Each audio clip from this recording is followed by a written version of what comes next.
Hello, this is Holly with Fern the Camper, and today we're going to talk about what you need to know before you buy your tiny trailer.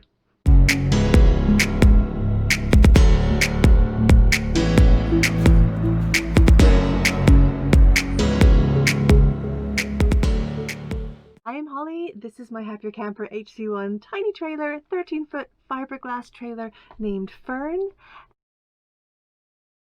What you need to know about tiny trailers before you take that plunge and buy them. Now, you've probably been doing a lot of research. I'm sure you know what a scamp is now. I'm sure you've heard of casitas. I'm sure you know what a happier camper is, because most likely that's what brought you to this channel. But what do you really need to know before you take that plunge and buy? Number one, know your weights. How much weight does that trailer, dry weight is that trailer? You need to know how much the weight of the trailer is dry and how much your tow vehicle, whatever car, SUV, or truck that you will be using to pull it, what that is rated to pull. Now, I know what you're thinking. You've seen photos of people in happier campers and in scamps being towed by something extraordinarily tiny like a mini. And yeah, don't. Just don't. Minis are not rated to pull a lot of weight. You need to see what the manufacturer of the car is legally allowed to pull. There are certain laws in the US and I believe in the UK that require you to be able to pull for your car to be rated to pull this amount. I know in other countries they have really beautiful Instagram photos. Play it safe. Just make sure your vehicle can tow. Another thing about campers is that I'm going to use scamp as an example. The older models might actually be more lightweight. They might actually be less lightweight than their modern counterparts. Technology has changed over the years. I mean, tiny campers like scamps and casitas, they were so popular in the 70s, and the technology for insulation for the fiberglass is totally different than what it is today. So don't go by one particular set of scales or what one website says is right. If you're looking at the website for Scamp Modern and it says a particular weight, that might be totally different than the used scamp you might be traveling out to Oregon to pick up. Find out the dry weight before you buy. And if the owners don't know, you can do some online research to find out. Number two, your vehicle, your tow vehicle. Are you intending on purchasing a separate vehicle, car, truck to pull your trailer? Again, double check the weight and find out how much money you want to spend on gas, petrol, diesel. It is a huge game changer. You can easily grab a truck that will tow anything, almost anything. But if you are spending 10 miles to gallon or less, that is going to be expensive. We really like our tow vehicle. It's a Ford EcoSport. It is rated for a certain amount of weight, which happens to tow the happier camper. We like it because it can tow and it gets us 23.5 to 23.8 miles to the gallon while it's towing Fern. Without Fern, it's about 24 miles to gallon if you're freeway and optimum, but it's a huge difference. So if you are planning to travel a lot and your gas budget isn't that great, do calculate your mileage in if that's going to be a consideration for you. Number three, new or used. There are so many different beautiful new trailers ready for you to just pick up and go. There are even more trailers that will be made to spec for exactly what you want or what you need. Do have a look at my website. I have links to most of those, if not all of them, in my website. Do have a look if you're not sure yet, if you want to have a look. That is there for you. New or used. Used, you can get a better price, but it's not necessarily always going to be a much better deal. For instance, trailers, RVs, they tend to go maybe for resale on Amazon, on eBay, and other websites. People tend to sell them for higher than they're actually Blue Booked worth, maybe about 20% above that Blue Book value. RVs are really hot right now, and people who have spent a lot of money and a lot of time in their RV, who are ready to sell on or move up or move down if they're downsizing, they have an emotional attachment, and they want to also get the most money out of it. And a lot of these are going for much more than they should. But you know what? If there's a buyer, there's a buyer. So just be aware, you might not necessarily be getting a fabulous deal. You also need to look at how much work each individual used travel trailer is going to take to get it roadworthy, first of all, but also to see how much it needs work for your personal standards. Is there any mold? Are there any rust underneath, especially on the undercarriage? Anything that supports this travel trailer, you need to make sure it's safe and structurally sound. And there are so many money pit holes and rabbit warrens to run through. You really need to know what you want if you are renovating your used RV or travel trailer, and also know the costs. It's like renovating a house. If you kind of have a budget in mind, really make sure you do your research, find out how much it's going to cost, and the weight. Find out how much the weight is going to be of all these extra items. You might have a beautiful idea in your mind. You might think, yes, I'm going to get a used casita. It's going to be a 13-foot casita, and I have the bathroom suite. I'm going to fit a little teeny tiny bathroom in it. It's going to be tight, but I could do it. And the kitchenette I want outside. You know, you can really just run with these ideas. However, you need to know what materials you're going to be using, the weight of those materials. Are you going to be picking up used goods and upcycle, which can look beautiful? I've seen some incredible projects that look really nice. Are you going to just use something that has the right effect, is super lightweight, like sticky tiles on the back of your bathroom area?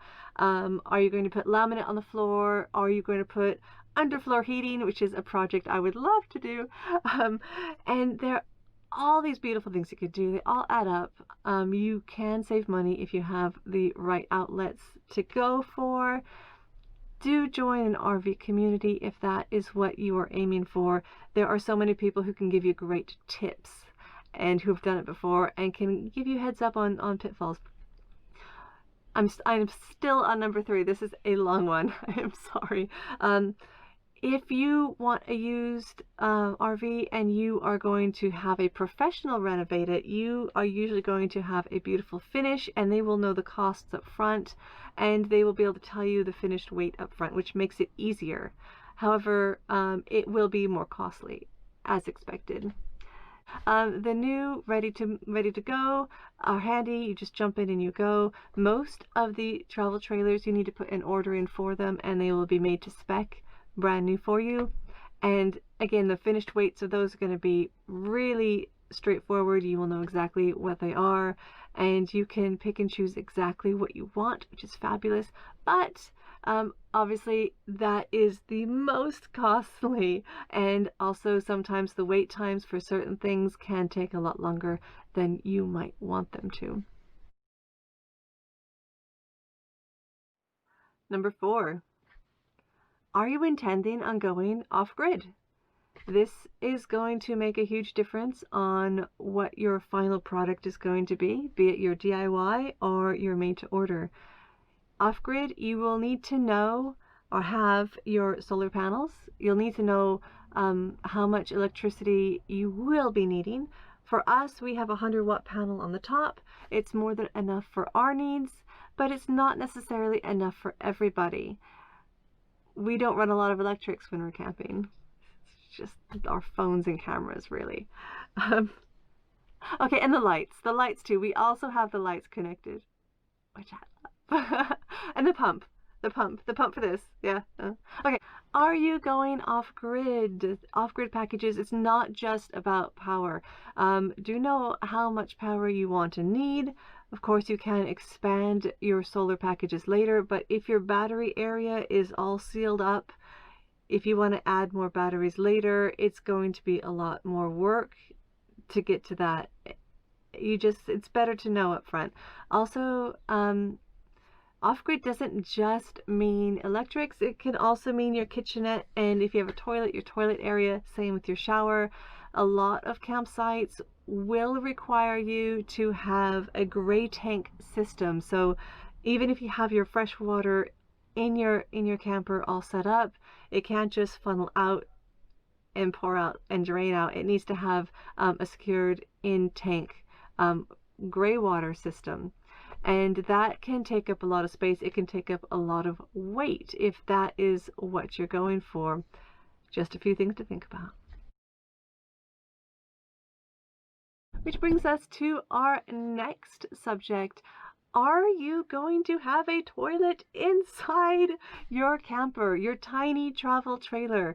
They are really small, and do you really want to have that right next to your bed? Or if it's a family, usually sometimes family of 4 will have their double bed in the back and their maybe, other beds, what it's called? What's called?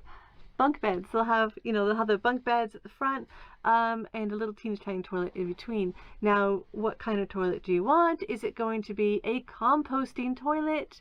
Is it going to be something like a just disposable baggie, like bit of poo powder straight in that porta potty?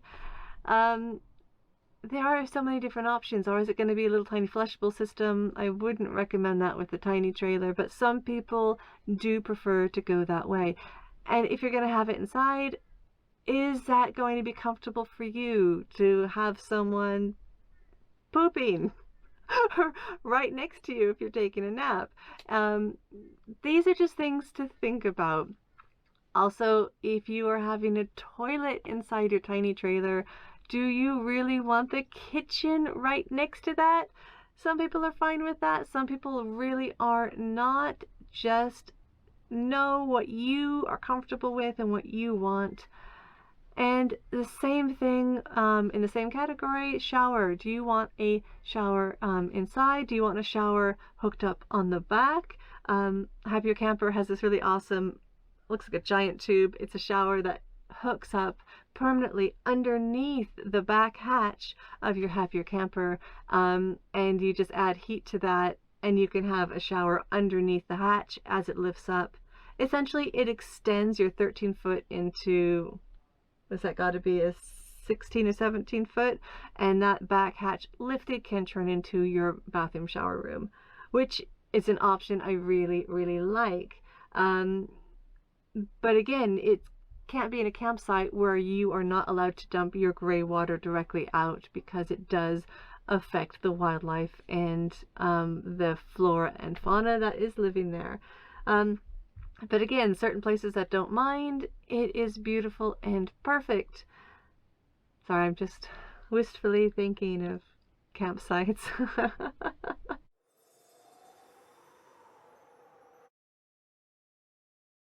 I know I've said it before in other videos, but not everyone is prepared for the complex methods needing for reversing tiny trailers. It is not like a large trailer. The tinier and shorter your pull is on a trailer, the more easy it is to jackknife, and it is so tricky to get. So if you will get the hang of it, if this is something you want to do, reversing up driveways, it takes a lot of maneuvering. It's not straightforward at all. If it was something solid, like one of the larger RVs that isn't a trailer, it just goes straight back and it's really straightforward. Even though you do need some more space for your maneuverability, it doesn't jackknife on you at the slightest little whim. If you are going to places where you have really narrow roads where other traffic will need to stop and reverse, you included, a travel trailer might not be the best option for you. If you still wanted something small and you have roads like that, I'm going to say it, I'm going to say it. A lot of the campsites in the UK that we've been to, I would never have felt comfortable taking Fern to because of those tiny track trailer roads, because when you reverse, you can't just reverse straight back. You start swinging your rear around, you jackknife, and it's just so easy to end up in a ditch.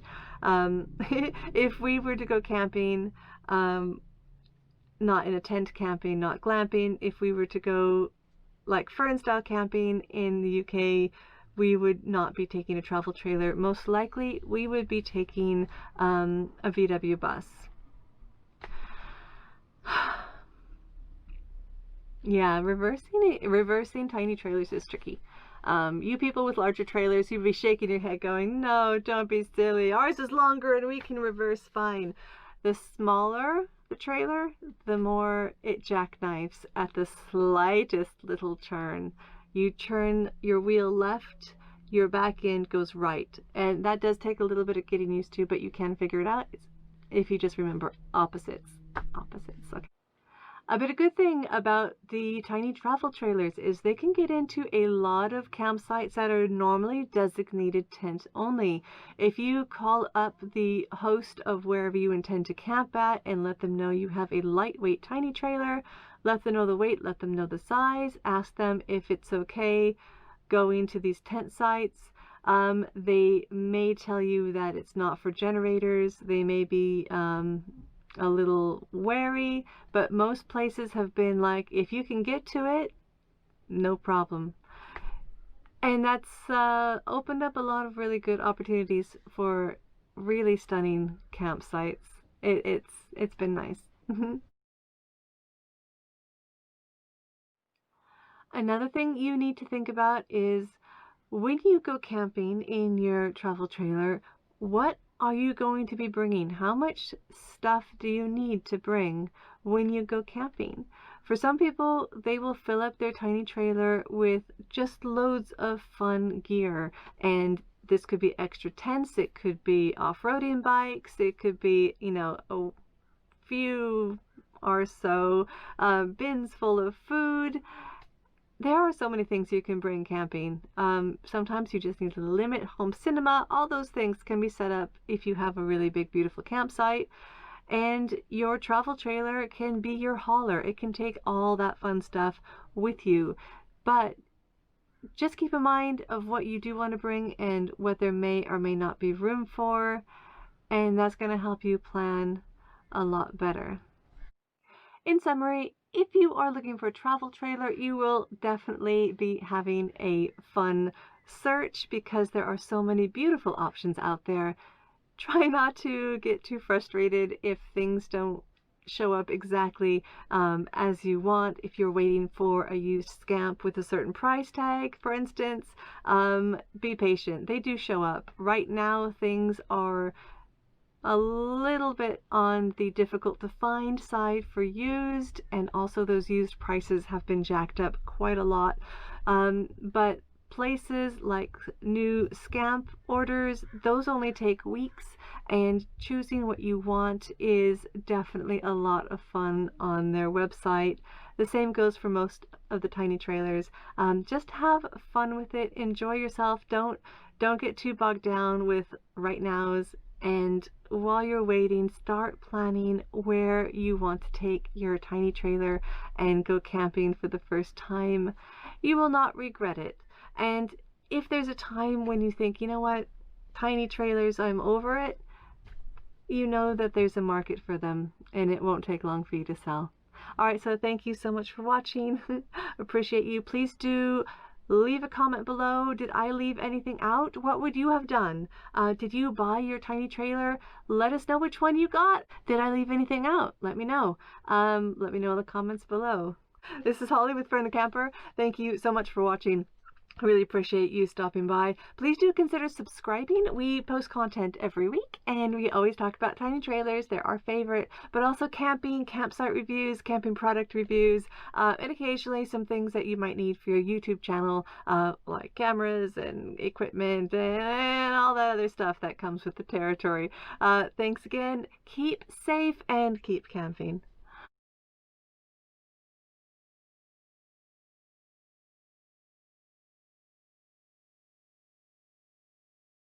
That was terrible. Let's turn this off. And let's close this as well because this is a little bit too noisy. My neighbors are on a business call.